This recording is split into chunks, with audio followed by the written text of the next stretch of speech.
Does that actually work? No, there is no dark mode. I wish there was, but Why? Like, come on, Google. Google's like, fuck your eyes and fuck your battery life. Fuck your eyes, your back, tits, and ass. Google Docs, butt fuck edition. No, I don't want that. It'd be cool though. Let's start this fucking episode. Let's do it. What it do, everybody? My name is Aaron. I sleep with my eyes open, just like Vince Vaughn. And I'm Jerry, and I'm stealing one of Aaron's intros, and I'm gonna say, don't make fun of my huge spine. Fuck. Gonna come up with 2 more. Got you, bitch! And you're listening to Superpodsaga.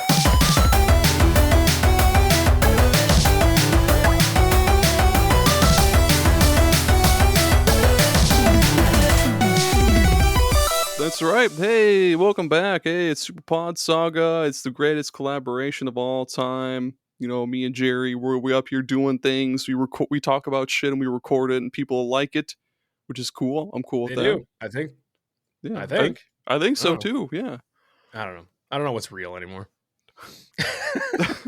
For any first-time listeners, old Jerry and I were on a quest to discuss every single video game topic in existence week by week. What are we talking about this week, Jerry? We started talking about Folgers. We started talking about things our wives hate about us. Yep. But I guess we're here to talk about the children's book, Berserk. The age-old Mother Goose. We're here to tell you guys that there's a very nice family book that you can sit down with your whole entire family and read. I'm sure the immediate first image as soon as you open up volume 1 will not make you want to bleach your eyes. Yep. But yeah, Lord. Yeah, I think we both just kind of came to this decision of like, fuck it, we do what we want. I mean, Berserk does have ties to video games, right? Like, there's no denying it. There's so many ties to video games and like so many other things. But we both love Berserk. We didn't realize this until like after we started doing the show together and well into Retro Rehab. I just kind of was like, yeah, man, I've been reading Berserk, and you were like, whoa, all right. Well, I have consumed quite a bit of Berserk, and then we made out and became best friends. Yeah, we did. Well, did you read all the way up until like where the manga is, or where did you hop off? I am not caught up, so I dropped off. I guess before we get into it, I fell off. I wouldn't say fell off. I just took a break.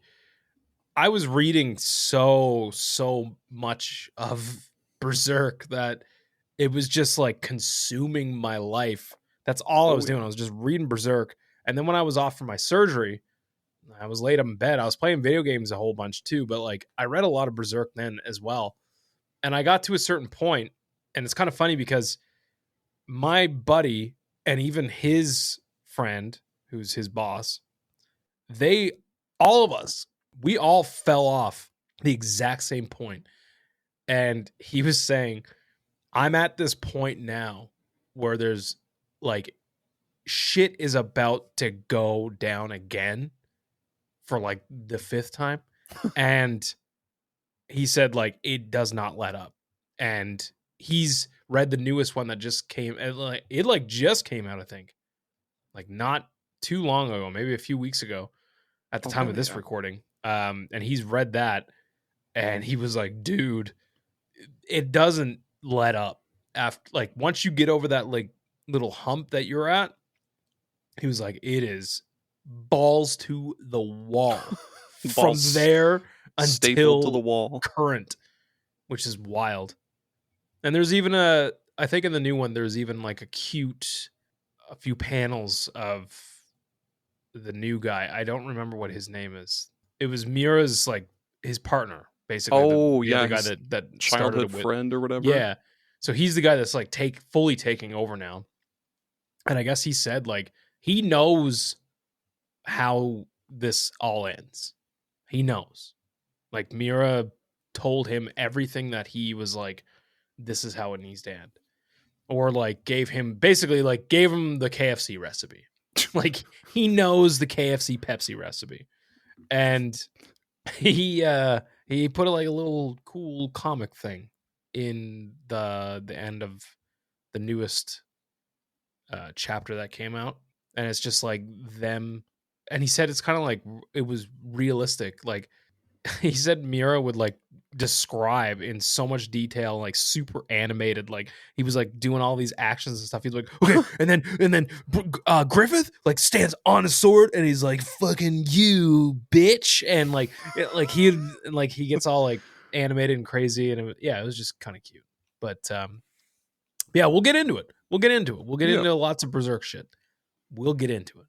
Damn straight. Yeah. Are we going to introduce the guest? Yeah, the guest this week, none. Okay. Wait, yeah, none. Okay. That's their name. It's the Void. Yep, it's nobody there.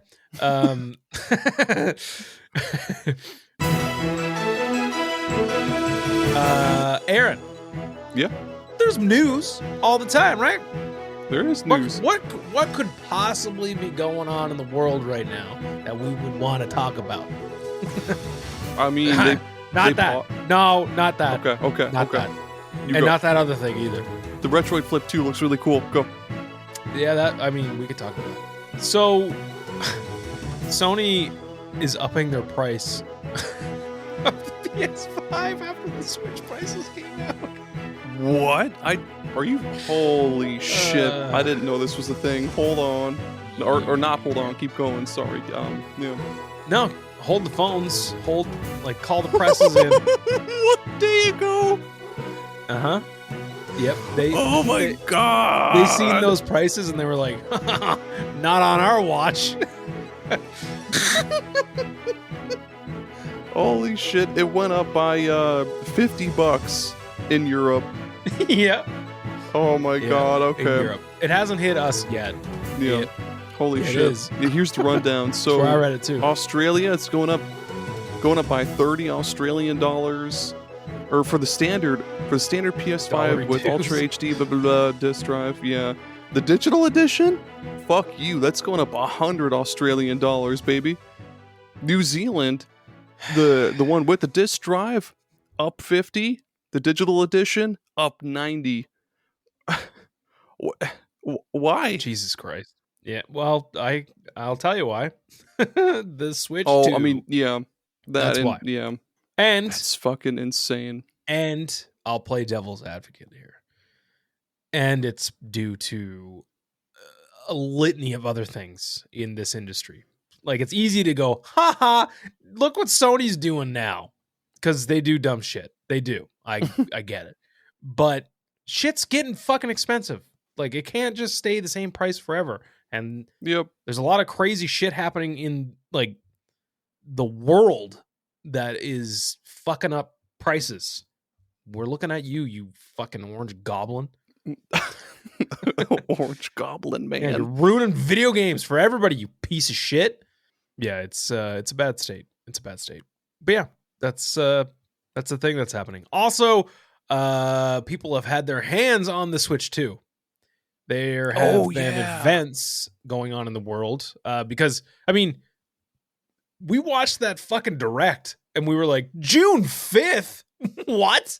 Like, I was expecting, like, holiday of this year or maybe even 2026. And they were like, no, it's like tomorrow, basically. Like, in terms of announcements, it's basically tomorrow. Yep. Like, they announced this thing in April and they were like, yeah, it's like right just there. Open up your door tomorrow. It'll be there. Yeah. People have had their hands on it. And I've seen some people say that Mario Kart World is absolutely awesome. Like, fuck yeah. That's exactly what I expected. Like, people were saying, like, oh, when you do, like, the free roam shit, like, you can, like, take over other vehicles. Like, what? Like Grand Theft Auto, that shit? Like Mario Odyssey yourself onto other vehicles and just get in. Like, somebody was like, oh my god, I took over a transport truck and then ran through like a bunch of shit. What the fuck? Fucking maximum Mario Overdrive. This is worth $80. I don't care what people say, dude. I'm paying 80. Well, I mean, you don't have to pay 80 if you get the fucking bundle, but yeah, this game is going to be fucking worth it, man. Yeah, if I'm hoping that I'm going to get a Switch on launch, and if I do, dude, we're going to be spending like every waking minute playing Mario Kart online. Fuck. Because Yeah. like I think you can literally just be like bloop and like pop into each other's game and just drive around recklessly. Also, did you see that Piranha Plant camera? Did you see that? Yeah, I did see Yeah. that. You know what's funny about that camera? Huh. It only does like 720p or something, or like 480p. Like it's ass. It's basically like a child's toy. Yeah, 720 isn't like terrible, but 480p, that's dog balls, dude. That is total dog balls. Yeah, it's bad. It's dog trash. But I guess if you're a little kid and you don't have like a PC or something with your own webcam, I mean, that's fine. Like if you're just a fucking 10-year-old. Well, hang on. Let's not get too carried away. Let's not pretend like these Nintendo cameras are Nintendopes. They're not just gonna work on a PC, I bet. It'll be like Nintendo's own like proprietary shit. Oh my god. Like, nope, can't use that as a wet. Can you imagine being it like having like a like I'm in a lot of like Teams meetings and shit like all day long. It'd be crazy if I was like just had this Piranha Plant as my camera and it was like 480p. You're all this pixelated meeting, shit. like it's like fucking 12 like, pixels. Signing on to Teams with my Piranha Plant camera, 480p to give like a cost benefit analysis on like fucking precast versus steel studs. And they're just like, holy shit, am I looking at, is this Joust on the Atari fucking, or is this that Jerry? Aaron before he fixes internet? Damn, man. Did you see that? So Sony, they own Bungie. Bungie is doing this reboot of Marathon, the game that their first game of like forever ago, and they're gonna charge. Put your hands down off your sides. No, it's gonna be a multiplayer only reboot that costs $40. They're just gonna do Concord all over again. Did they not fucking learn from Concord? What the fuck, man? I know. Yeah. I mean, maybe people would pay $40 for multiplayer Marathon, I guess. I don't know. But like Sony, like, yeah, you gotta chill out, man. Stop. You gotta chill. I don't know. You really gotta chill out, Sony. Like, we get it. Helldivers was good, and it continues to be good. Yep. Just claim that. Keep going with that. Stop with the rest. Stop releasing remakes. Dude, The Last of Us Complete? How many goddamn versions of The Last of Us are there? Oh my god, man. I was on one with that one motherfucker on Threads for like 30 to 40 minutes one day. Your first mistake was getting on Threads to begin with. Yeah. That was your first mistake. That shit is just filled with hate. Why did you do that? Why did you do that to yourself? Why did you go there? I think because were you having a moment? No, moment of weakness. No, so like whenever you post something on Instagram, you can have a post right to Threads, and I do that all the time. I never post directly on Threads. It's always through Instagram, like side bitching Threads. And I had a notification on Threads, so I went and checked it, and then I saw the home feed, and I saw that one fucker there, and I was like, no, you think that's bad? You think Mario Kart World for $80 is bad?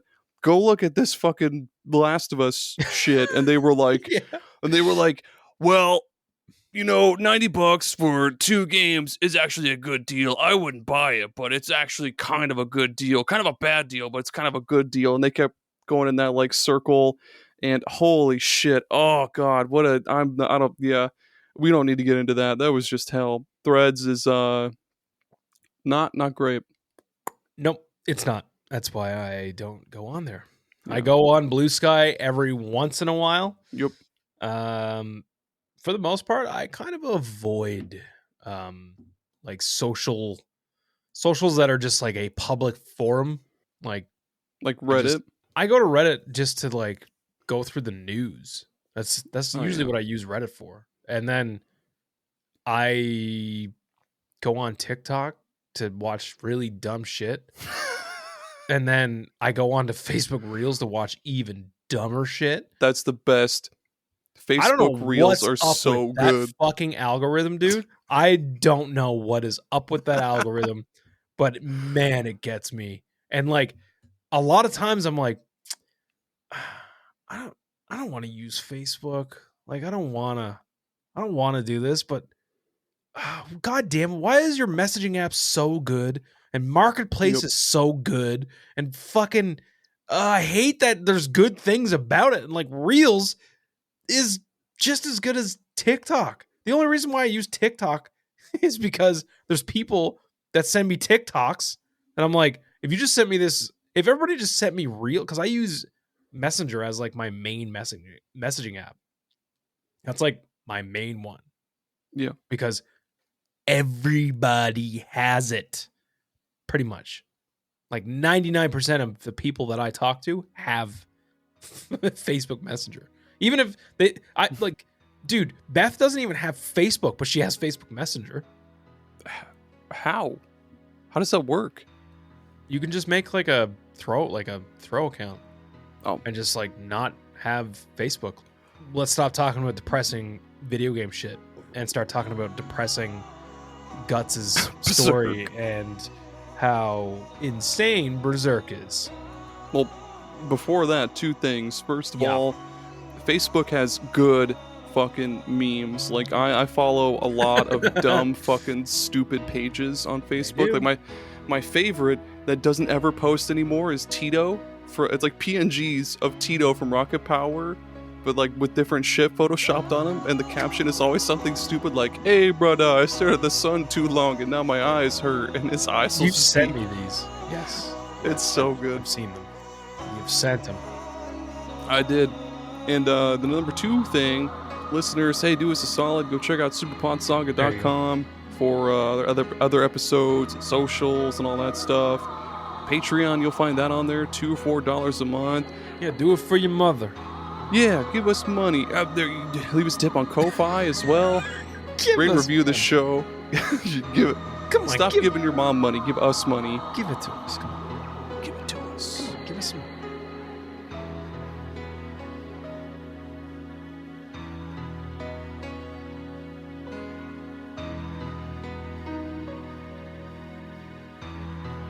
That'll about do it. Yeah, let's get to Berserk. Yeah. Berserk. Ballsack. Berserk. Yeah. So Berserk. Yeah, I started reading this crazy manga called Burlesque. Oh shit, let's share. Sweet. Look, man, let's be real. With the amount of sexual tension between Guts and Griffith, if for whatever reason you have not already heard of Berserk, it's a dark fantasy manga series by Kentaro Miura. Rest in peace. I love you, homie. Goddamn. Yeah, it all started in 1989, the year of our Lord. And the whole manga series has also received just a few anime adaptations. The 97 anime series, which covers like a teeny weeny bit of the Black Swordsman arc, does the whole ass Golden Age arc and then stops there. And then there's the 2016 series, which picks up like not right after the 97 series, maybe like a couple years after that. Basically starts with the Conviction arc and then goes right up from there. And then the Golden Age movies from 2022, which are really fucking good. Like that's probably the best way to watch the whole Golden Age arc shit. It's awesome. And they also include way more to Guts' backstory in the Golden Age movies. So if you haven't checked out the series, I would either go watch the 97 anime series or those movies, because the 2016 series is kind of hard to watch with the weird 3D gobbledygook they have going. It's pretty chunky. I did not care for that. Yeah. So, fun fact. Let me crack my knuckles here. I don't think any of these animes are as good as the manga themselves. I tried. I started with the 2016 one, bounced off because I was like, I really want to get into this, especially after learning, like, I think it was like around the time Dark Souls 3 came out. Maybe. Yeah. I think it was, because I think that came out in 2016. Yeah. So it would have been around that time because I started learning that, like, oh, this new anime series that's been adapted from the manga is like huge inspiration for like all these Souls games and like Bloodborne and all this other shit. And I was like, man, this is okay. All right, sign me up. And I bounced off that. I've tried 97. 97 is not bad. Like I like that old school like anime, like animation style. Yeah. But it's basically just still frames. Like half of the show is like not even animated. It's just still frames. Yep. And I feel like it was because they probably didn't have a massive budget or anything to work with. So then, yeah, for a long time, I just kind of was like, I really wish I could get into this. And I was like, hold on. What if I just read it?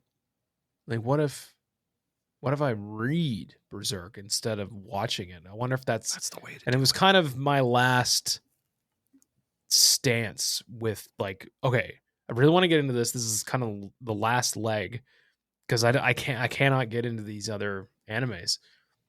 And I started from the beginning, and dude, I was like floored. Yeah. There, like, it got to the point where I was like, I have to get my buddy into this because like he's super into like Lord of the Rings and like lots of like dark medieval fantasy and stuff like that. And I was like, man, like this is so his thing. He just doesn't even know it yet. So I tried to introduce him with the animes as well. I was like, dude, you might not have the time to read this the whole thing like I'm reading it, but check out this anime maybe. So we threw on a couple episodes in 97. He was like, it's pretty good, I guess. And he still wasn't. It wasn't until I sat him down and was like holding my Kindle and pointing like, look at that shit. Look at that shit. Look at that shit. Look at that shit. Like I was just like showing him all this insane stuff that was happening in Berserk. And he was like, okay, yeah, this is pretty wild. And he started and he was like, dude, I started reading Berserk. It's really good. Hell yeah. And I was like, where are you in the book? And he was like, I'm at like volume, I think he was at 12. And I was like, he's barely scratching the surface there. well, 13 is when things start to get pretty hectic in that book. That's true. Yeah. So I was like, dude, buckle up, because it's about to like, you're about to witness some shit. Like your eyes are going to roll into the back of your head and you're going to find God tonight. Like literally through that chapter. And yeah, he messaged me. I wonder, keep talking. I wonder if I can actually find where he messaged me. And he was just like, what the fuck, dude? What the fuck is going on in this book? Like he could not like believe how insane shit gets. And like the build up. But it doesn't even end there. I mean, we'll get into it. We'll get into it. Eventually, at some point down the road, many years from now, we'll get into it. But we will. Yeah, the things that happen in Berserk, and relatively quick too. Like if you think about it, like shit really hits the fan at volume 13. Like big time. Hell yeah. That's the whole series is pretty balls to the fucking wall. Like even from the beginning, during the whole Black Swordsman arc, and then during like there's all sorts of just badass fights happening between whether it's Gus or other characters all the time. Even in later arcs, like after I finished the 97 series and just like glossing through a few manga chapters, I was like, dude, how is there more to this? Like, how is there more to this after the eclipse? Like, what more could they do? This is already fucking sick. Dude. And then it gets fucking oh my god. Well, but by the way, disclaimer: we're only gonna talk. Well, if you do plan on experiencing Berserk, whether it's the animes, the manga, movies, whatever, you may just want to sit this one out.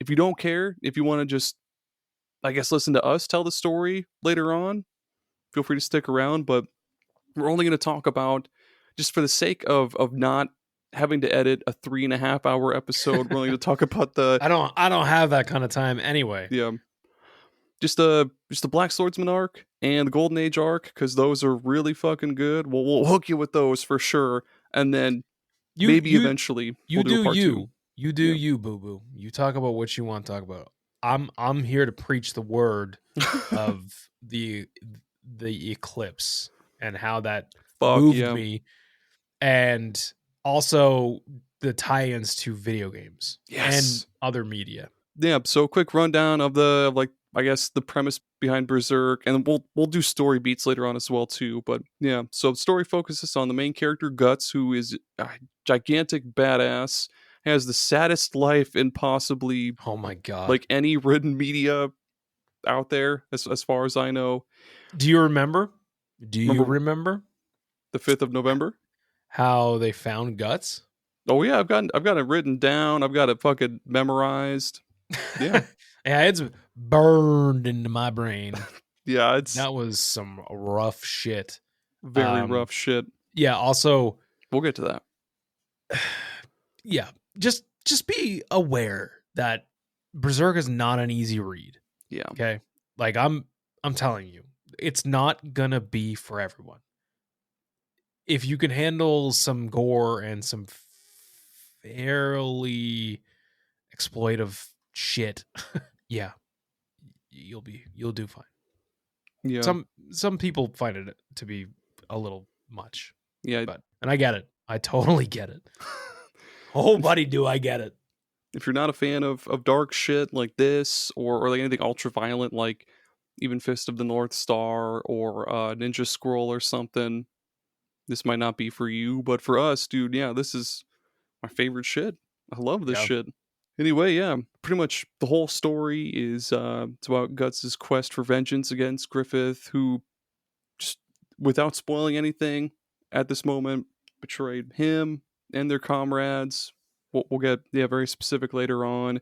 It's all set in a medieval Europe-inspired dark fantasy setting, and when I say dark, I mean like the darkest. Yeah, like like people getting tortured, getting their faces cut off, people getting bisected, and like just ultra violent and just I don't remember bleak. if it was in the anime or not, but there is a point. It's after the eclipse. It's like the thing after the eclipse with the father Gus, whatever his name is. Oh, Father Mosgus? Yeah, that guy. Yep. Do you remember the torture chambers that he had? They were rough, dude. Yep. Oh my god, they were rough. Man, the art style is pretty much it's just horrifying, but like really beautiful at the same time. Because the manga, it's probably just like the best way to experience this whole thing, because you get those 2-page panels of like some disgusting, like horrifying creature, but it's in like such like detail, like such minute detail. Like you'll see like little drips of whatever coming off. You'll see all like 16 rows of teeth, and you'll see like into its throat, and it's so fucking cool. It's insanely well drawn. Yeah, now we're gonna talk a bit about Kentaro Miura. Yeah, hit me up. I've read about him a whole bunch, but it's nice to have someone just whisper it in my ear, you know? Kentaro Miura, dude, he published his first manga series, well, not like professionally published, like through fucking Scholastic or whatever, I don't know, but he made his first manga series at the age of 10, with a total of 40 volumes. It's called Miranger, and he gave it out to all of his like schoolyard friends and shit. That's pretty cool. And then, God, imagine how much something like that would go for now. I know. I tried Googling to find images of it and shit, but no. They're holding it close to their heart. They're like, no one's ever going to see this. If he didn't already throw it away or something, he's got it like in a Ziploc bag with a really old sandwich or something too. That'd be cool. Just preserved with like a quarter pounder with cheese. Miura-chan's or Miura-san's very first hard salami sandwich. I don't know. That was a fucking awful accent. Good job. Anywho, by the age of 18, he worked as an assistant to George Morikawa, writer of Hajime no Ippo, which is like a boxing manga series that's been going on for a while. Or I think it's done now, but Morikawa, pretty like almost right away, he learned of Miura's artistic level and like how good he was at drawing shit, and was just like get out. I can't teach you anything I don't already know. Like, get out. Now, mind you, Morikawa is 5 years older than Miura, so Oh, Miura's 5 years younger, and he's already possibly surpassed Morikawa. I don't know. I'll never know. But his biggest influences for Berserk were Fist of the North Star, which is really fucking good, but really fucking long. Violence Jack, this Japanese novel series called Gwyn Saga, as well as the Hellraiser series. yeah. I could fuck Dude, with that, yeah. The God Hand is literally just like Cenobites. That's what they are. Dude. I've always... Yeah, that's exactly Especially what they the are. guy that's like the big cheeks in his hands are always like this. That's my favorite. Oh, yeah. My favorite God Hand. He's great. Chatters McBang Bang. Stegosaurus McPancakes, my favorite God Hand member. Oh, sadly, Kentaro Miura passed away May 6, 2021, 2 days before my birthday, of aortic dissection. It sucks. I didn't write it down, but he was 54 years old. He was in his mid 50s when he passed away, which sucks, but... I'll tell you a cool little story. Yeah. It's sad because it's about him dying, but when that happened, Greg and Beth and I had just really started to get into Final Fantasy XIV Online. And I remember we went back to one of the main cities because we were like, oh, I want to check like the market board or whatever in this one city. And when we got there, I was like, what the hell is going on here? And it was just the entire like circumference of this massive city hub was just people with great swords doing a great sword pose with the great sword shoved into the ground. Oh, of course. And people are playing Guts' theme, like, because you can play like MIDI instruments and stuff. Yeah, or however the fuck it goes. And I was like, "What is going on?" And Greg was like, "Oh, it's because the creator of Berserk passed away today." Oh, and it was like such a crazy thing, man. Like everybody was there, gathered around, like celebrating his life. People were like chatting and stuff about Berserk. This was before I was really into it, but it was kind of then that I was like, oh my God, this thing is huge. This is like Berserk is a big deal to a lot of people. So there must be something here. And that's part of the reason why it was starting to appeal to me so much. Cause even save for the Dark Souls stuff, I was hearing about this more and more. And you have in the notes here, which I'll flow into talking about this, that the depiction of this giant sword and, Guts' demeanor and just like his look, like the all black with like, the shoulder pad stuff. This has been translated so many times to so many different things. I mean, Guts and Griffith, for those of you that don't know, Griffith is like, he's a femboy. Like he's he's like the original G of femboys, and has like this pretty boy face. He's slender, has like this long flowing, like elegant hair, and has a very thin, long sword. Sound familiar? Cloud has a giant oversized sword, mostly dresses in all one like darker color with like the shoulder pad thing. And his arch nemesis turns out is a giant femboy with long hair and a very long thin sword. How about that? Okay, I didn't make that connection. You never pieced that together? No, well, the Cloud thing for sure, but not Sephiroth, because Sephiroth isn't as like he's not as femme as Griffith is for sure, but No. But Griffith paved the way for femboys of today, okay? he walked so they could crawl today or whatever. Fool me once, femboys. Shame on me. No. Oh man, so to segue off the whole Cloud Strife ship, yeah, so Well, hang on. Yes? Hang on a second. Okay. There's so many more influences though. Like that's the tip. That's the tippy tip. I mean, the big one is Dark Souls, obviously. Yeah, all the monsters and like the dark, like pretty much like medieval. Now, I wouldn't say Europe, but yeah. From Software makes other games besides the Dark Souls games, no? Oh, like Kingsfield. Yeah, I could see that too. Bloodborne had a lot, dude. Bloodborne has the brand of sacrifice, for fuck's sakes. Really? Yes. That's like cool the symbol from Bloodborne looks identical to that. That's when it was pointed out to me, like, oh yeah, like that's like there's so many things in this that are like so similar to Berserk. And like even characters like, remember the Onion Knight from Dark Souls? Well, from Dark Souls? Remember that guy? Yeah, the big round guy? Yeah. That guy is literally in fucking Berserk. Oh, yeah, like in the beginning. That's the guy that guts literally splits his head in half. Oh, I know his name. It's something fucking stupid. I can't think of it. Who cares? Yeah, but that armor is... Yep. It's in the book.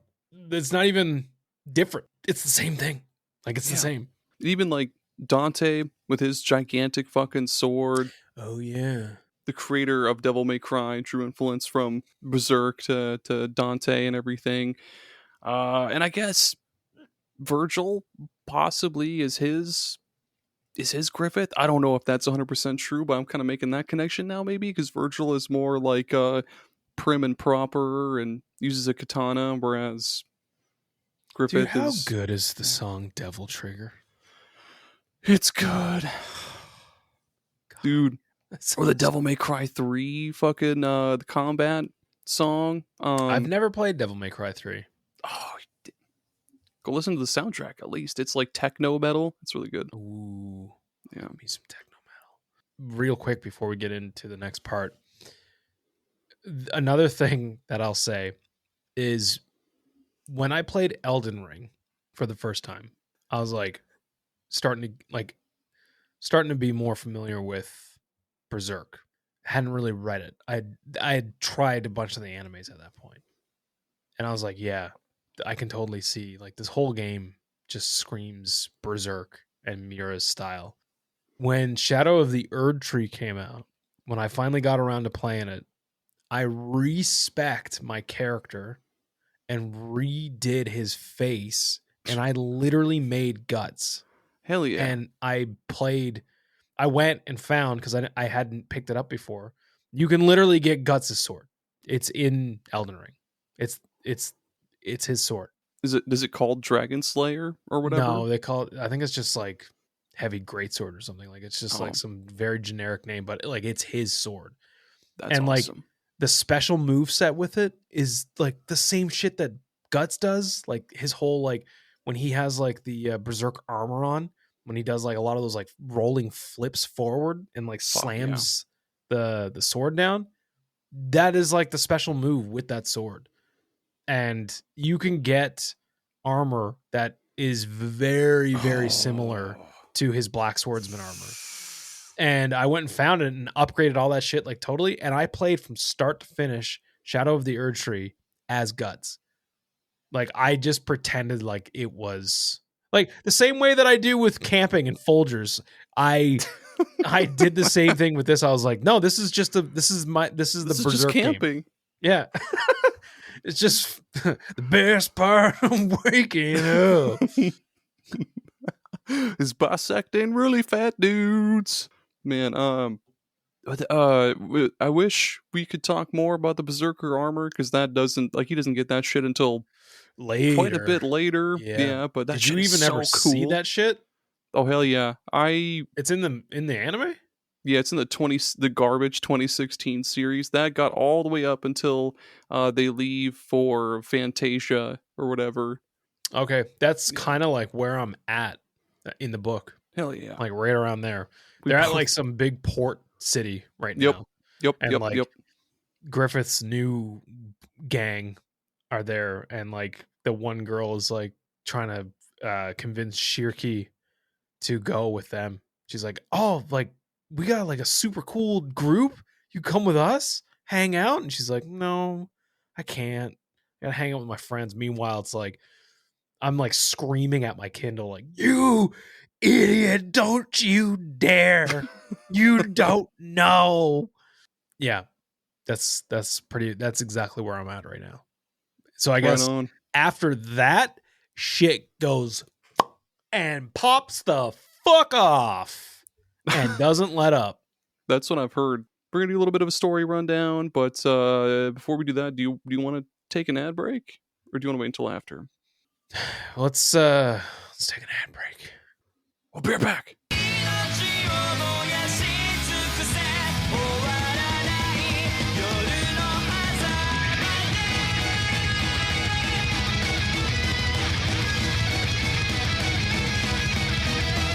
I know we had another idea in the tank, but I've got like the one I screenshotted you the other day. What was that? Well, you're gonna find out now. Hey Jerry, are you on the hunt for a great spot for your kid's next birthday party, or a place to hang out with the boys, or even a place to drop off your babies, your kids whenever you want to go smoke a stogie or something? Well, I still have that guy employed that we had that offer for the taxidermy birthday parties, but I can get rid of him. Oh, bring him with.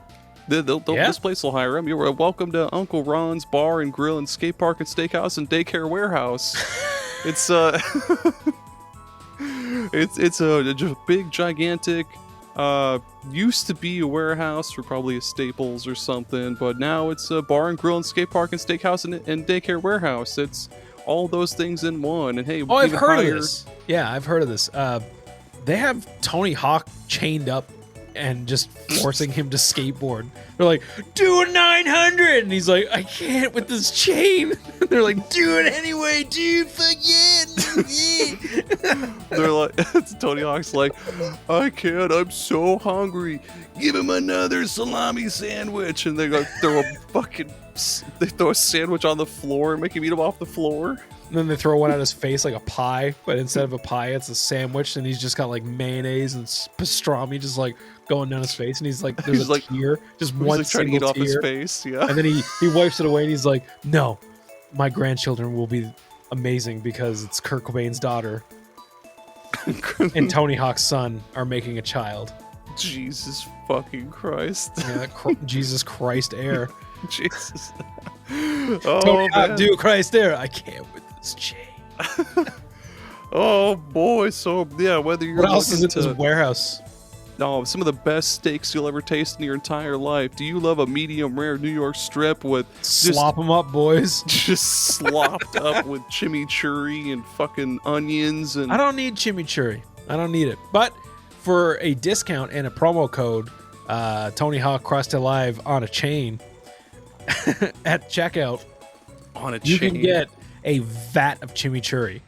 And not only is it a vat of chimichurri, bring the kids because this is a fun activity for the family. Oh, it's like a ball pit, but chimichurri. A chimichurri pit. Wrong. It is a dunk tank of chimichurri. And we got Tony Hawk. No. We wouldn't do that to Tony Hawk. But Bam Margera is a little hard up for money these days. So we just got Bam Margera, and he's doing his Fenty Fold as good as he can. Bobbing for apples and chimichurri. Hey, I'm Bam Margera. I can't do his voice. Whatever the fuck I want, or whatever he says at the beginning of People to Bam. Yeah. Yeah. He'll do whatever you want for cash. R.I.P. Yep. I mean, he's not dead yet, but he's gonna probably pretty soon. Yeah. So we got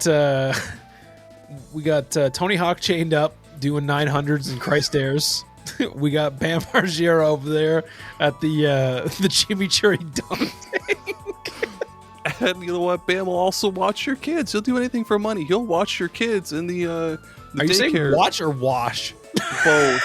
He'll watch and wash your kids, and then the daycare portion of the whole warehouse. You're like, hey, Bam, I'm gonna go over to the steakhouse quarter, or the steakhouse quadrant, and go have me a big old fat T-bone, a caveman cowboy steak. You'll be like, sure, motherfucker, whatever you want, and then you'll hand him your kid and a 50, and then he'll just dunk him. So, for those of you that can't picture this, allow me. This is basically Casa Bonita, but like way worser. It's way worser. It's even got a fucking waterfall, but it's not water. It's like chimichurri. We've got way too much chimichurri. The sour cream waterfall. It just no. There's just a dude like shoveling it out because it won't flow like water. He's just like, and the camera zooms in on his face, and he's like, "I'm doing the best I can." It's all stuck to the bottom. It's all dry and flaky. And then Tony's just like, can I leave? And they're like, Tony, Jesus Christ, it's not all about you, all right? Like, we're trying to fix the fucking sour cream waterfall. Can't you see? Bam has been struggling to get out of the chimichurri dunk tank for 3.5 minutes. He's too slippery in the chimichurri tank. He can't get out. He's just to get his leg over the lip of like the tank, and then just picture Don back in. Just picture Don Vito trying to do it, because Bam basically looks like Don Vito now. Yep. Just needs whatever the Don Vito says. Yep. Shrimp Scampini or whatever the fuck. Too much Earl in my scrounds. Oh, but yeah, there's also a bar and grill there too, which I guess is like the same thing as a steakhouse, but fuck you, it's separate from the steakhouse kinda. You can get whatever you want grilled there. Grilled Bam Margera's legs. I don't know. That's Uncle Ron's Bar and Grill and Skate Park and Steakhouse and indoor and daycare warehouse. Bring your kids there. Bring the whole family there. It's fun. I promise. They'll give your kids liquor so you can have a good time. They'll put them right to sleep. You don't have to worry about them ever again. You can go do a sick Christ Air with imprisoned Tony Hawk. Not only is there like a Sunday bar, there's a lean bar where they like give NyQuil, Red Bull, and like fucking alcohol to kids, and they're just like, go have fun. And then like what you think is like nap time is just a bunch of kids passed out on like foam floor. Not even that. Foam floors. That's just a piece of cardboard. It's just old cardboard they found in the old warehouse. Bam's doing kickflips over them. Mister, I can't sweep. I'm so cold. Shut up, kid. I'm doing kickflips. Like, throws a fucking old shirt at the kid to use as a blanket. Have a taquito. Shut the fuck up. Oh, instead of jokes on you, taquitos laced with lean. Lean keto? Fuck, instead of bar and grill, it should have been like Mexican Mexican restaurant or like Mexican warehouse. That's just a regular warehouse. We just got a bunch of Mexicans on retainer ready to do kickflips and grill steaks. Watch your kids. With Bam and Tony Hawk. I don't know why we have to chain Tony Hawk up. We should probably ask the producers about that. I don't know if that's necessary. Bam's not chained up, and he's probably a lot more loose of a cannon than him. That's true. Yeah, Bam just has free reign in the chimichurri. Meanwhile, Tony Hawk is like chained up, not allowed to leave. Bam's trying to smoke Yoshi in the Mario Brothers movie. Oh yeah. Wait. No, I'm picturing Yoshi. I'm picturing Yoshi from the Mario Bros. Cartoon with this kind of voice that like doesn't make any fucking sense. Yeah. Make way for Yoshi. Wasn't that Toad? No, it was Yoshi. It's gross. God, they did that to Yoshi. I wonder what Toad must have been like. Hey, where the fuck is the Mario Brothers? He's got Lil Jon's voice. Yeah, I'm Toad. Anyway, fucking go check out Uncle Ron's Hell Emporium, it sounds like. Thanks for sponsoring this episode, Bam. I'll tell you what you said. I don't know why.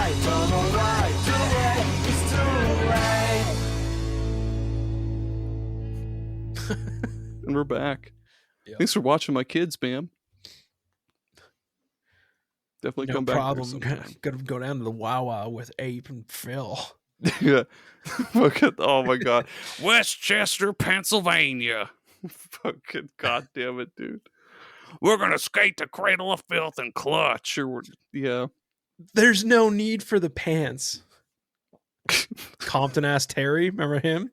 Oh yeah, dude, he was awesome. Yeah, Compton ass Terry. There's no need for the pants. Can't understand a word he's saying, but goddamn it, his pants are just non-existent. Just Also, not even on him. You know what, dude? I grew up on like CKY and shit.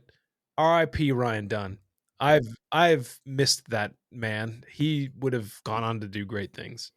Yeah, he's awesome. Seriously, rip Ryan Dunn. Rip Random Hero. Rando Hero. That was his nickname. I didn't know that. Now you do. All right. Sing me a tale. We're doing a real quick rundown of the Black Swordsman arc, and then we'll do the Golden Age after that. But yeah, Black Swordsman arc is pretty much like, I guess you described it really well. It's like a red herring. It's like like a quick taste of what 90% of the series is like. But I mean, immediately you're like, man, what is this guy's problem? Like, yeah, immediately he gets why into a is fucking this guy bar fight. such an asshole? Yeah, dude just shows. I mean, they were abusing a young girl. Yeah, and he was like, nope, not today, boys. And he, like, your introduction to Guts in the anime, not in the book, in the anime, is him basically just splitting a bunch of dudes in a bar in half. Yeah, dude. It's like the pretty sword sweet. comes down and people are just in the air, like divided in two. And in the book, his introduction in the book is even crazier. In the book, it starts off with him fucking a demon. That's how it starts. Oh, yeah. Whoops, I kicked my fucking desk. Yeah, that's right. Yep, that's how that starts. But Black Swordsman really kicks off to him splitting those dudes in two. And then doesn't really let up from there. Kind of sets the stage really well. And again, you're kind of wondering, why is this, like, what's this guy's problem? Like, he's got this cool little fairy, get like little elf guy. Oh, yeah, they're called elves, aren't they? Yeah. He's floating around and he's like he's cracking jokes and stuff and kind of is like this odd comedic relief to all the insane shit that's happening. Yep. And Guts is just like flicking him away all the time, like, go away, I don't want you. And you're like, man, what is this guy's deal? Like, why is he so pissed? You know what? You stick with this long enough, you look back on Black Swordsman and you're like, yeah, that's my boy. Get him. And yeah, pretty much all that happens in this whole arc is like Guts just beats ass. Like he beats up those dudes in the bar, beats up the Snake Lord, which is one of the apostles in that town. That guy is basically a Dark Souls boss. Yeah, with the snake head and shit. Yeah. And then he meets an old man who tells him of some fucking secret passage that he uses later. He steals a bailet. He kills more guys. Now hold on, back up for the listeners. You see this bailet, and you're like, "What is this thing? What's the big deal about this?" It's just like some weird little egg-looking face, Picasso-looking thing. Man, these things play a pretty big part in the entire overall story of this whole franchise. Yeah, you'll see it play a huge part here in just a couple beats, because basically the big guy that Guts ends up killing in this whole arc is this guy named the Count, who is in charge of the whole city he's in. He's another apostle. He's and these apostles we keep mentioning, they're, I guess, humans that have become demons by sacrificing their loved ones to the God Hand. And the God Hand is this otherworldly evil force. I think I don't really know how to explain them because they haven't really. You're basically there. They haven't really explained really what they are. I guess they're just they're driving forward the strings of fate. They may have pretty been much slightly explained recently. Shit, bit, yeah. but not. There's still so much, even Yeah. now. I mean, this thing started so long ago, and there's still so much mystery to this whole story because it's still going. By God, it's still going. By God, it's still going. But yeah, so the Count guy, and I was gonna throw a Sesame Street reference in there, but I don't want to do that right now. He, the, the Count, he ends up fighting Guts, and these apostles, they have a Bayolet, and they can use that to summon the God Hand. Pretty much is what they're for. They summon the God Hand, and yeah, during the Count's fight with Guts, he gets almost killed, and then he's the Bayolet to summon the God Hand. The God Hand is like, "Hey, dog, want more power? Kill your daughter for us." And the Count is like, "No," and then they kill the Count, and then Guts escapes, and then yeah, just total balls to the wall action. The whole arc, it's pretty sweet. Really gives you gives you a little hit of nicotine for what the rest of the series is gonna be. When all that shit goes down, and then all of a sudden they're in like that weird ass dimension, Yep. and you're thinking like, what is going on now? Like, what is this?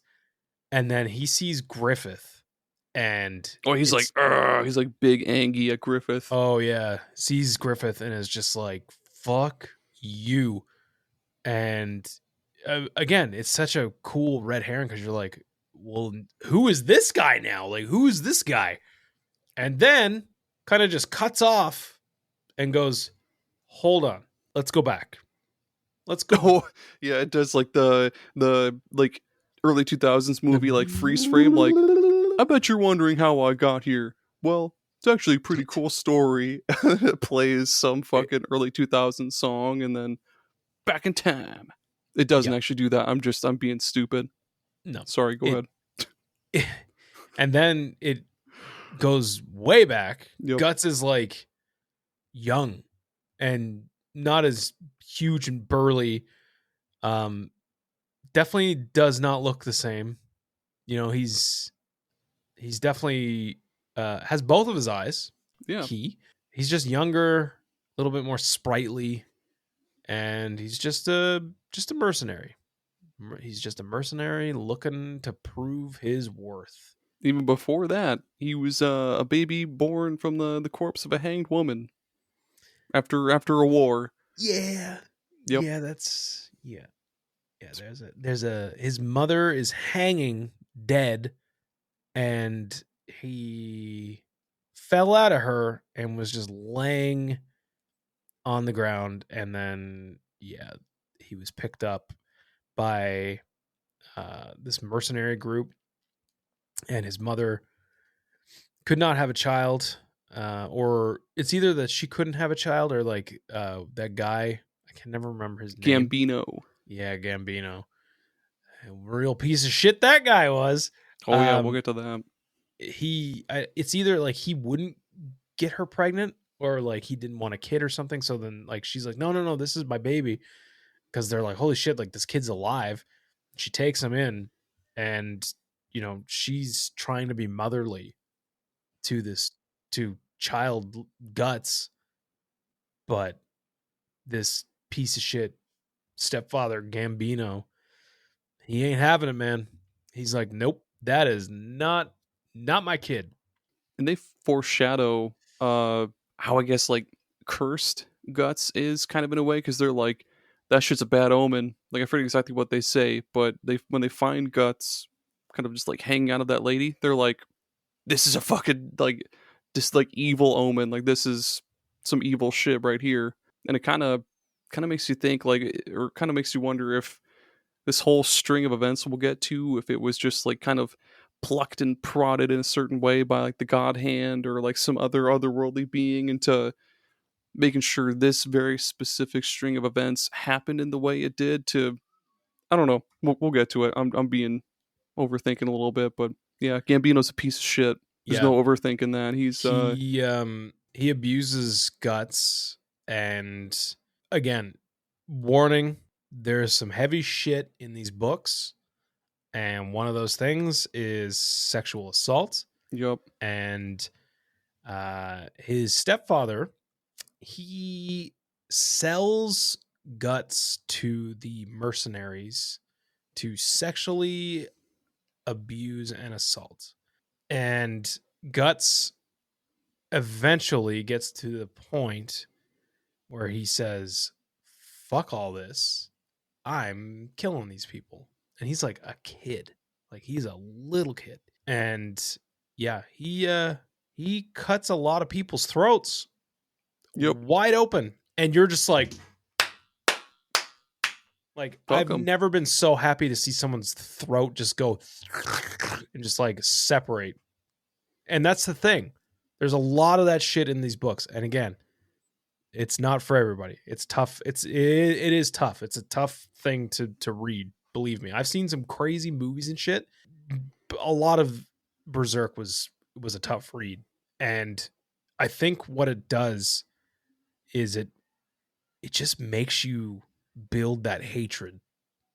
It makes you build that hatred. Because like, how else was Mira supposed to evoke so much hatred out of a reader?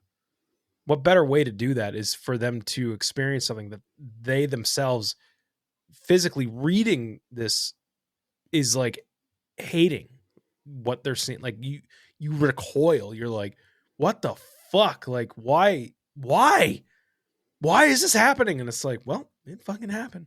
And it just makes you hate everything as much as Guts hates everything. And it just makes you bond with that character in a way. I don't know. It's a weird. I don't know if you got that, if you felt the same way or not. Like that's kind of how absolutely. I felt. Like I just felt like over the course of the story, all the really, really bad things that were happening, I just felt like it made me develop that hatred that Guts had. So then it just like made more sense. The more it went on, the more he killed, the more sense it made. Yeah, dude. If they had skipped this whole arc, like the whole Golden Age shit, and just went from like, the beginning from like the Black Swordsman until like skipping after this one. Oh yeah. Like it would still be pretty sweet, but yeah, having you basically experience why Guts is the way he is, even why other characters are the way they are, like Griffith, like holy shit, his fucking story is also super tragic. And I will say this now. Hear me now. I think, in my opinion, Griffith is one of, if not the best villain I have ever had the pleasure of consuming, like reading, just like taking all that in. The way that they build this villain up is unlike anything I've ever experienced. Like it's insane how they reel you in. Because at first, not knowing anything, and again, I didn't know anything going into Berserk. So in the Golden Arc, eventually it gets to the point where, Guts is starting to get noticed by other people for like just how insane he is at fighting and just wrecking shit. So PhD in wrecking shit. PhD in kicking fucking ass. Ass. He gets recognized by this guy Griffith, who you've heard us talk about. Well, at this point, as a reader, you don't really know who this guy is. Like, you're kind of confused because, is this the guy that he was just screaming at in like that weird dimension? Like, this guy, this doesn't look like that guy.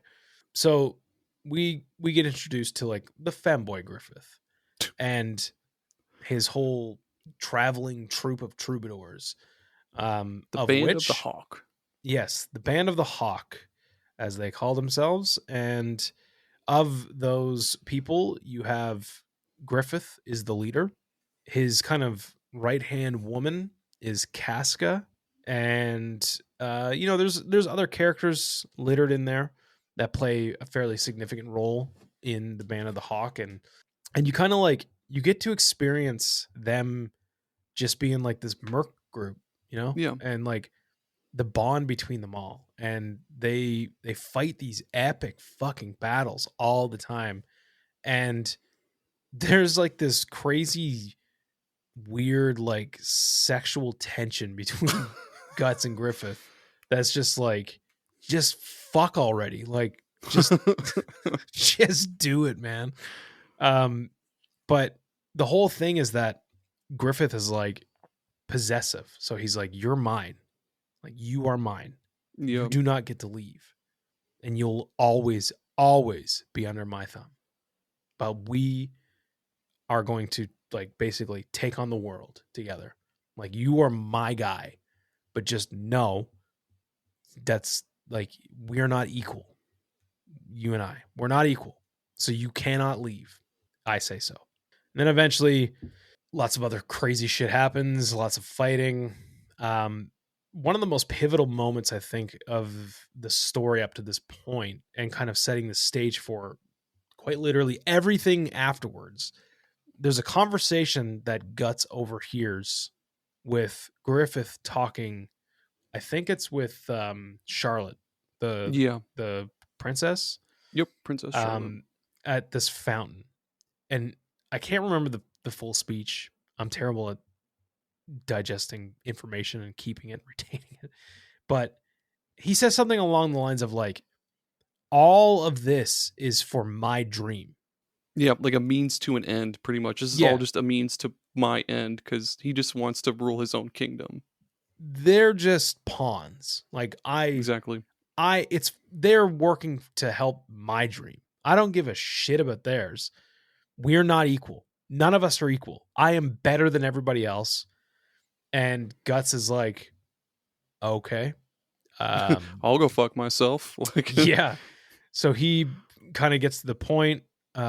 He's asked to do an assassination that goes wrong. He accidentally, oh boy, that was a moment too.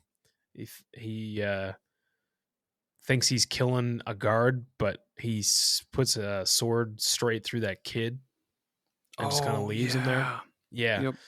So everything goes sideways. And at this point, like, after doing a lot of crazy shit and crazy battles and stuff, Guts has gotten quite strong. And one night, Guts is like, hey man, I think I'm out. Peace. I think I'm done. And, Griffith this whole time has been propping up this band of his as like, no, like, I'm the leader here. Like, you listen to me. And, when they first meet, when they recruit Guts tries to fight him and he gets fucked bad. And, Griffith, there's that classic scene of Griffith standing on Guts' sword with his sword pointed at him and just saying like, no, dude, like, chill the fuck out. You're coming with us. But this time things are much different. Guts just like totally blows past Griffith, owns his shit in a sword fight, leaves him there, and he's like, I'm done. I'm gone. Goodbye. He storms off, which then sets in motion. Yep. One of the craziest things I've experienced in movies, television, video games, ever. Like, I'm talking fucking ever. Oh, before you get to that too, there's a really good part where, like, I think like a little bit before that, Griffith and Guts basically almost get their asses kicked by Nosferatu Zod, which is like a really stupid name, but oh yeah, that yeah, guy. Yeah, he kind of comes back a whole bunch too. He almost fucking kills those two, but then he sees Griffith's bail it, and he's like, oh shit, that's the egg of the king. I can't fuck with that guy. Yes. Yeah, so he bails. Griffith has a full meltdown. He goes big sad boy mode. Oh, buddy. He cannot handle the fact that he is now no longer like fully in control and can't control Guts, can't keep him. So he then gets this idea. Well, if I'm going to take over the land, I need to establish my roots. And what better way to put my dick in this underage princess? He gave her the root, all right. And then after Griffith does the deed with that princess, and then Guts leaves. Guts comes in contact with that Skull Knight. Oh yeah, Skull Knight, dude, Skull Knight. He's awesome. He's the one that tells Guts, like, you just fucked yourself. You shouldn't have left or whatever. Like, because of your own actions, you're screwed. So then, then there's like this period of time where, Guts is off doing his own thing. I don't know how well, and see, this is the thing. I feel like they leave out a lot of this stuff in those anime, and they don't really do it justice like they do in the books, because you spend a lot of time getting to know the Band of the Hawk. You spend so much time with these characters, and they really create this bond with the Band of the Hawk, and you start to feels like the only family that Guts has ever had is with them. Like, they're his closest friends, and he's just like. And so nope. I skimmed over it almost. Well, it was on purpose. I mentioned Casca. So Casca is one of the few females that are in the Band of the Hawk. The only one. Is she the only one? She's the only one. Oh yeah, she is. She's a badass though. Like, she's a mercenary. She does not fuck around. She can kick ass. And while Guts is gone, you're kind of seeing his own adventures, and then you're kind of seeing like the shit with the Band of the Hawk still. You're seeing Griffith's escapades, and you're seeing the rest of the band with Casca's characters getting developed. And then at some point, the I can't remember what the name of that kingdom is. It's I wrote it down. It's Midland. I'm pretty sure. Yeah, Midland. Yeah. So at some point, the king is like, "This guy did what to my daughter? No. Fuck this guy." So they take Griffith and they imprison him in this tower. They do more than that. Oh, Griffith is cooked. They take Griffith, they cut his tongue out, they slit his wrists, his Achilles heels. They fuck up his face. Yeah, they fucked his face up real bad. They starve him. They do a lot of bad shit to him. And then Casca at some point runs back into Guts, and she's like, "We need your help. Like, it's a rescue mission. They have Griffith. I don't know if he's alive anymore, but like, we have to get him out of there." So they go and they get Griffith, and that whole like escape mission was so wild in the books. I don't know how well they did it with the anime, but it was really well done in the books. Like, the whole escape, just getting Griffith out of there, and like, he is just this frail, like tiny body of a man now. Like, his wrists are fucked. Like, he can't use his hands, can't stand. He's like, can't even talk, malnourished, can't talk. He has this massive helmet on that's kind of hiding his face, that kind of looks like a hawk, which, kind of ironic. So then, they get him and they're like, "Hey, we got to get the fuck out of here." So they start heading out. And at about this time, this is around chapter 12, I think. Chapter 13. Oh boy. Oh boy. If you've never heard of Berserk, even if you've like heard it through osmosis, you've heard things about Berserk. You've heard the word, and we've said it a couple times, the eclipse. Yep. Which is funny because the eclipse is kind of represented in Dark Souls as well a whole bunch of times. Look at Elden Ring. Look at the cover of Elden Ring. It's literally a goddamn eclipse with like a sort of looking brand of sacrifice, like the actual symbol. So this eclipse, as they're trying to get away, I should also mention too that, because we're skimming through a lot of stuff here, but Guts and Casca develop a relationship, and they become romantic with each other. Like, they're kind of becoming an item, and it's kind of like this weird, like, as I'm reading it, I'm like, things don't stay good for Guts. Like, this is too nice for him. You know, Too happy. it's too happy. So when they rescue Griffith and the Band of the Hawk is trying to get away, Griffith sees Casca and Guts like kiss or something, or they're just like embracing each other, like just hugging, and it sets him the fuck off. Yeah. He realizes then, like, I've achieved nothing. Like, my dream that I want these people to help me achieve, it's never going to happen now. I've lost all control. So he goes crazy. He kind of, I don't know if you remember this or not, but he like tries to force himself onto a spike or something. Well, no, onto Casca. Onto Casca first. Yep. As like he's like basically can't even control any of his limbs, and he like tries to like get on top of her. It's all like, and she's like, yeah, stop it. It's like throwing like a fucking crash test dummy like to the side. Crash test Griffith. That's the title of the episode. Holy shit. So then, yeah, he goes nuts. Somehow manages to take one of the horse and carriages, and he's like, fuck all this, I'm going to die. He's like holding the reins in between his like wrists because he can't fucking hold them with his hands. He's just like, yeah.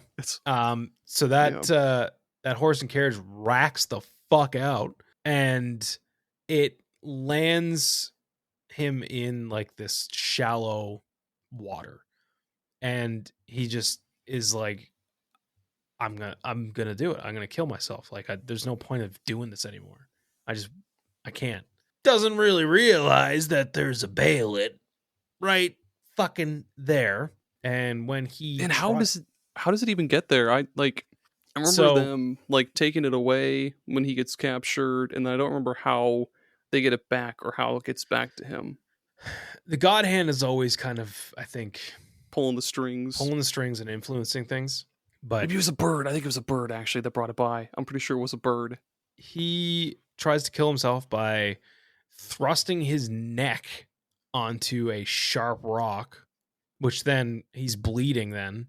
And there's a very famous picture. If you look up like Berserk like wallpapers and stuff, there's a very famous shot of Griffith like kneeling in the water, holding this Baelit.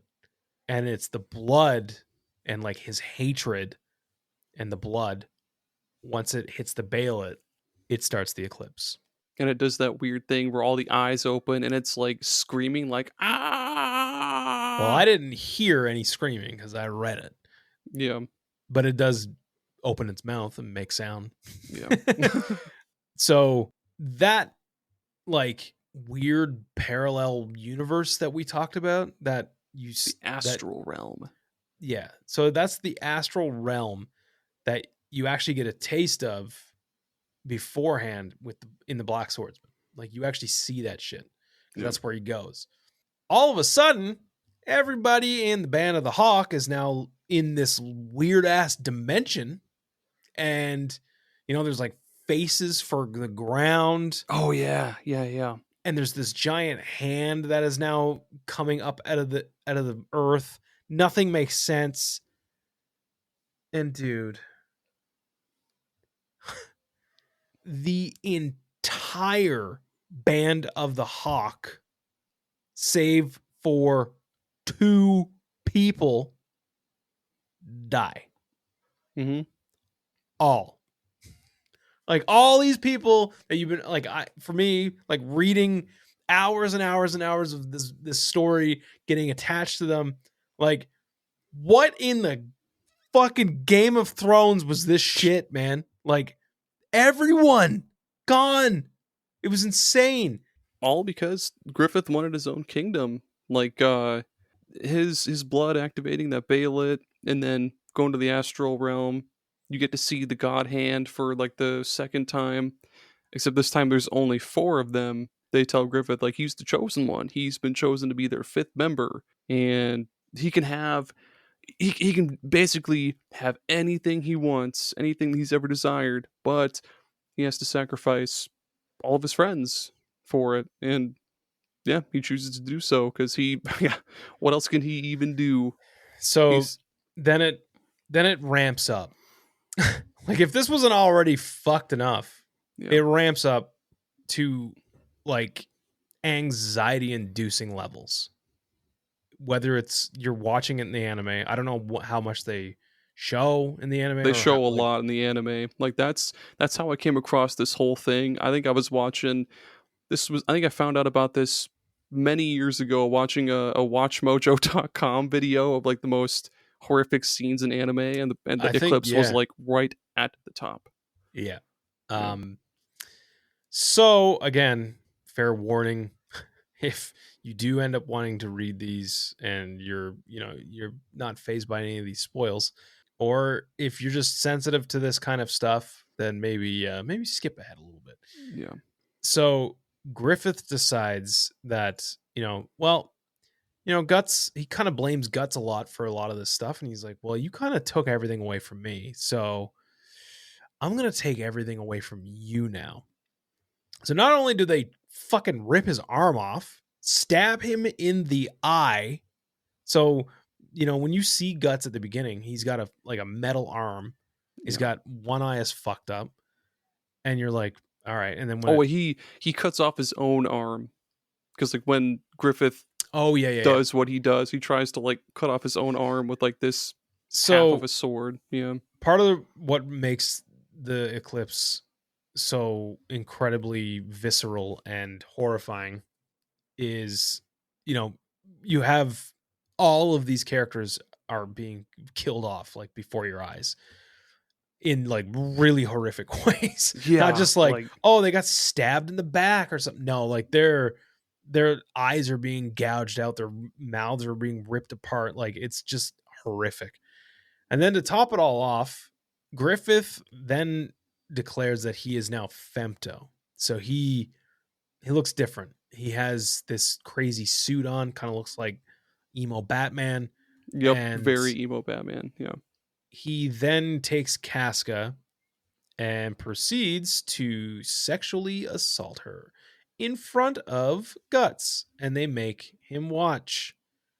And it had like, it's so bad that from this point forward, Casca like becomes completely mentally unstable and can't talk anymore. She's kind of like reverted back to like a child. Like it fucks her up. It also fucks Guts up big time. And that, ladies and gentlemen, is where you get the memes of Guts screaming Griffith. Because bad there. Stuff, man. Real bad stuff. They do escape after because of the Skull Knight. Yes, so Skull Knight is outside of like this tornado vortex thing, and he's like, "I'm going in there," and then fucking Nosferatu is like, "No, you're not." I forgot about. And then this they part. clash like fucking like the Megazord fighting Goldar, and they fuck shit up. He busts through, he gets in there, and he's like, "Come with me if you want to live." Hannibal busting through. Yeah, so he gets them the fuck out of there. And the kid. Rickard. Yeah, Rickard gets out too. Which he wasn't even in there actually. They they sent him to town for something, or yeah. So literally, the only two surviving people from the actual eclipse are Guts and Casca. Yeah. But they're so fucked up. Like they're so totally fucked up. Like Guts is never the same after this point. Like he was always like pretty angry and like had a very troubled past, but like this was just, I mean, the tipping point. Jesus Christ. And again, the build up to this, because really Berserk doesn't really start until now. Yeah. In my opinion. Now is when it's like, okay, we've set the stage.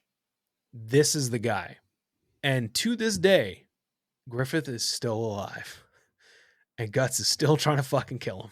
And it's just like this insane rivalry and like villain arc and build up of like, I don't know. I've never experienced a villain like Griffith. Like you feel bad for, like, they run you through all of the emotions with this guy. Like at first you're like, oh, this guy's pretty badass, pretty cool, and then you're like, oh, he's kind of a loose cannon. And then you're like, oh god, he's so frail, and I kind of feel bad for him. And then you're like, ooh boy, why'd you do that? You didn't need to do that. You could have just killed everybody. You kind of get like a almost Darth Vader level of like sympathy for him, because like I love when media, they give you a great villain and then they also give you plenty of backstory to understand why they are the way they are, instead of just like shitting a villain out and being like, he's evil, like that's it. Yeah, it's like the most insane amount of backstory ever. Yeah, and just like this build and tension between the two characters. Yeah, and without this entire arc, without any of this, I don't think the entirety of Berserk would even be the same. It wouldn't be the same. It would just be angry man yells and attacks things, and then Femme Batman is there and sometimes shows up, and then that'd be it. But yeah, this is probably still my favorite arc in the whole show. Like, there are lots of really cool fights, and then when Guts gets that Berserker armor and he goes super big angry mode, that shit is cool. Yeah, but just saying, this is my favorite arc. That's all I'm saying. It's really good. I do really enjoy what comes after this, which we'll have to revisit it. Okay. Maybe after I get caught up, maybe then we'll revisit it, and then I can share tales of times past where you've even seen. And you know, I would like to get into, because after this point, it kind of turns into an RPG. Like he gets, like, there's a whole party of people. Oh yeah, right. Like it's not just him, and it's like, yeah, like you could have said like, okay, well, the Band of the Hawk, but like not really. At this point, it's like, okay, he gets like a crazy new sword. He's got cool like prosthetic arm. Yeah, he gets this cool ass arm. He basically gets a little witch. He gets a couple like fighters. Like he gets like a whole party of people. Armor. Yeah. Hell yeah. But that's a story for another time. And you know, if you stuck around to listen to this, thank you. You know, Aaron can put a mark here. If you just wanted to listen to some funny antics at the beginning and at the end, and maybe the ad, you know, skip to the end here where we're not going to talk anymore about spoilers. Just know that you should definitely check out Berserk if you're a fan of really dark fantasy. Shit. Yeah, dark fantasy, really dark stuff. It can be pretty gory. I do like my gore. And, you know, I would say too, if you're a fan of Dark Souls and the aesthetic of those, definitely check this out. It's worth it. It's a lot. It's a lot to read, and it's a big investment, but my God, it's worth it. Yeah. If you do want to get into the whole, if the golden age is like, if that's all you want out of this whole thing, watch the movies. They're really good. They're on Amazon Prime Video, whatever the fuck it's called now. So check them out.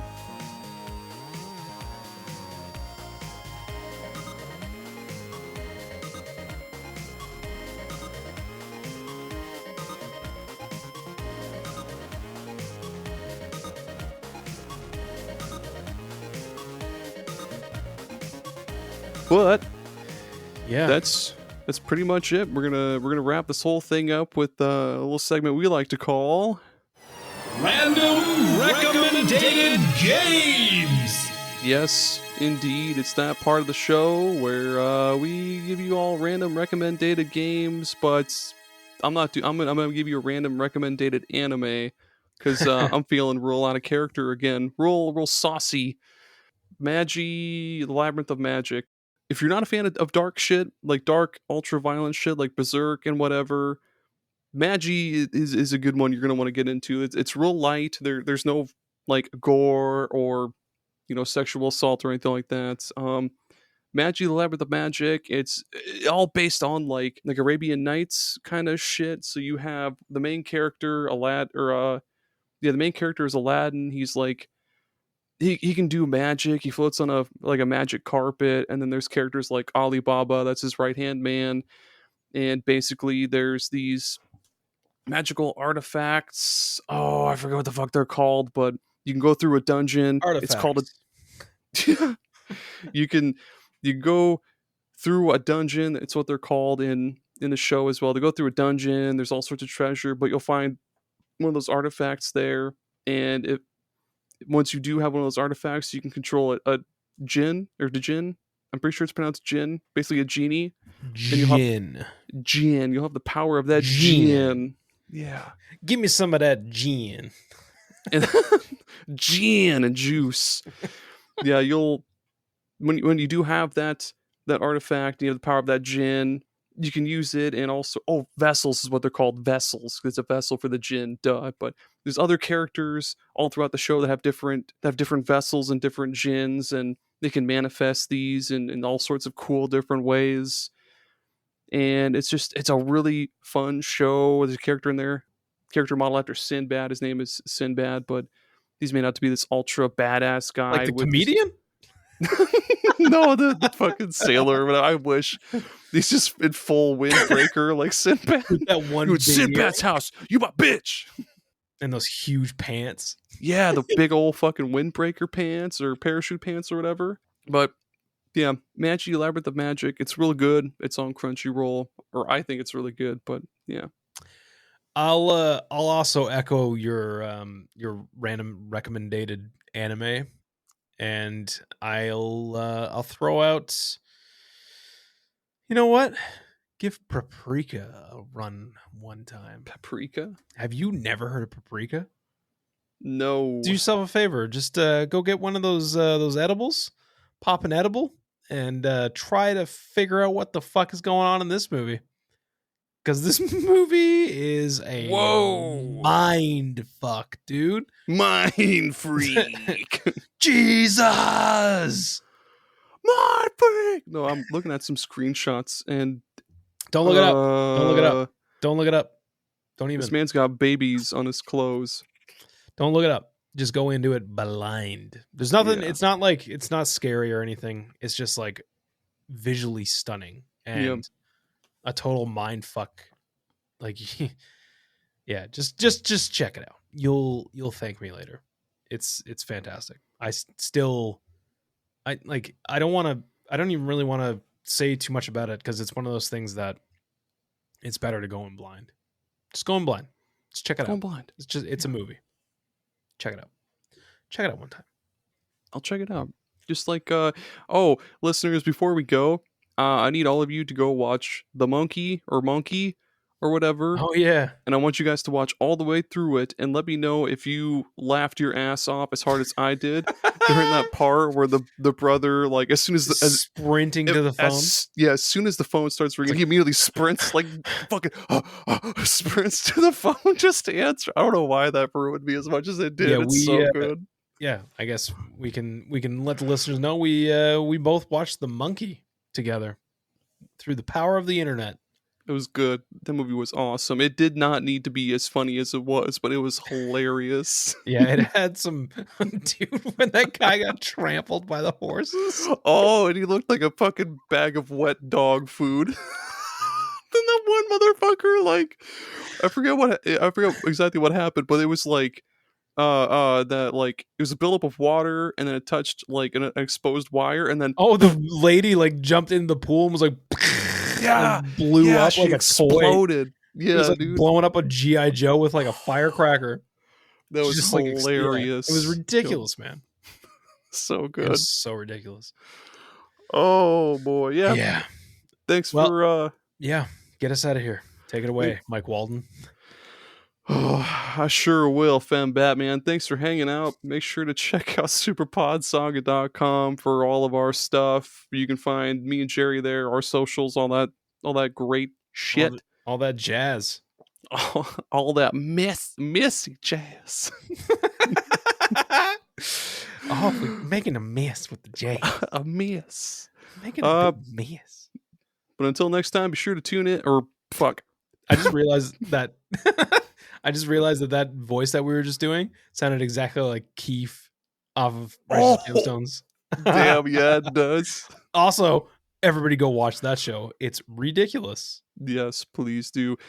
But be sure to tune in Them is next time. Bababongers. Be sure to tune in next time where Jerry he sprints to a phone, sprints to a payphone that starts ringing, full on sprint. As soon as it starts ringing, he runs, and it'll be hilarious, I bet.